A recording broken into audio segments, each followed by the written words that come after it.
আল্লাহ আমারে রব। সবাই বলুন, আল্লাহ আমারে রব। দমে দমে তনু মনে তারি অনুভব, আল্লাহ আমারে রব। আল্লাহরে বলেন, আল্লাহ তুমি আমার রব, তুমি আমার সব। আল্লাহ আমি ছাড়া এই জমিনে তোমার গোলামের অভাব নাই, তুমি ছাড়া আমার দ্বিতীয় কোনো রব নাই। এ কথা বলে চোখের পানি ছেড়ে আল্লাহরে স্বীকৃতি দেন, আল্লাহ আমি পাপী। আল্লাহ জামিনে আমার চেয়ে বড় পাপী আর কেউ নাই। অজু করে সিজদায় লুটিয়ে পড়ে চোখের পানি ছেড়ে আল্লাহরে পাপের স্বীকৃতি দেন, আল্লাহ এমন কোন জুলুম নাই, গুনাহ নাই আমি করি নাই, সগীরা কবিরা, জেনে না জেনে, ইচ্ছায় অনিচ্ছায়, শিরকি বেদাতি সব গুনাহ করেছি। আল্লাহ আকাশের নিচে জমিনের উপরে আমার চেয়ে বড় গুনাহগার আর কেউ নাই।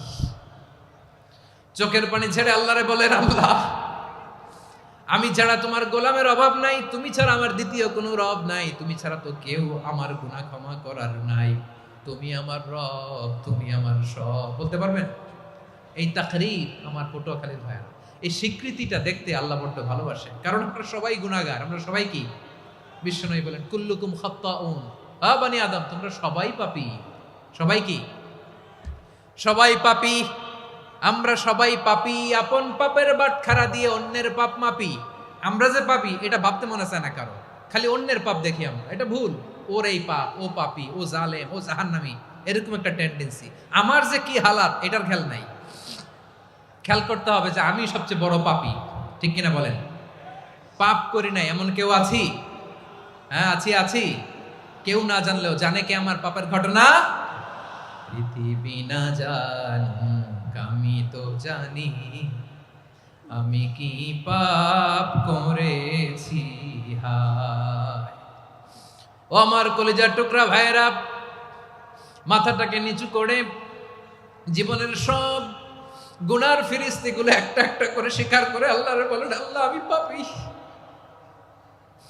আল্লাহ আমার চেয়ে বড় পাপী এই দুনিয়াতে কেউ নাই।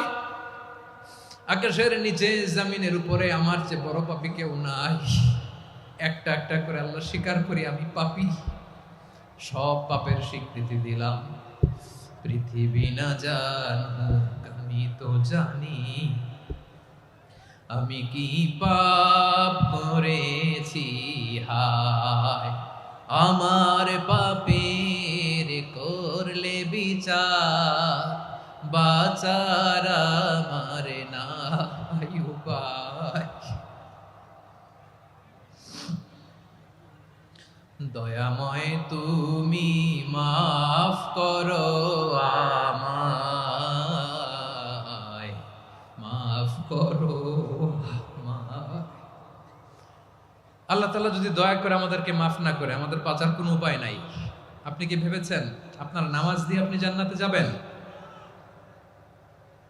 আপনি তাহাজ্জুদ গুজার, সেজদা দিতে দিতে কপালে দাগ ফেলেছেন, এটা আপনারা জান্নাতে নেবে না।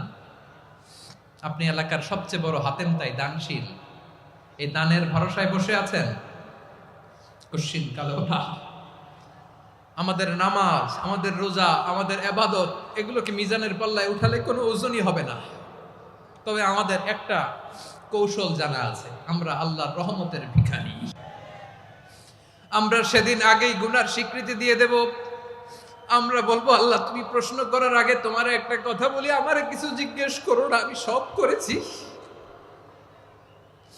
এমন কোন পাপ নাই যে পাপ আমারে দিয়ে হয় নাই।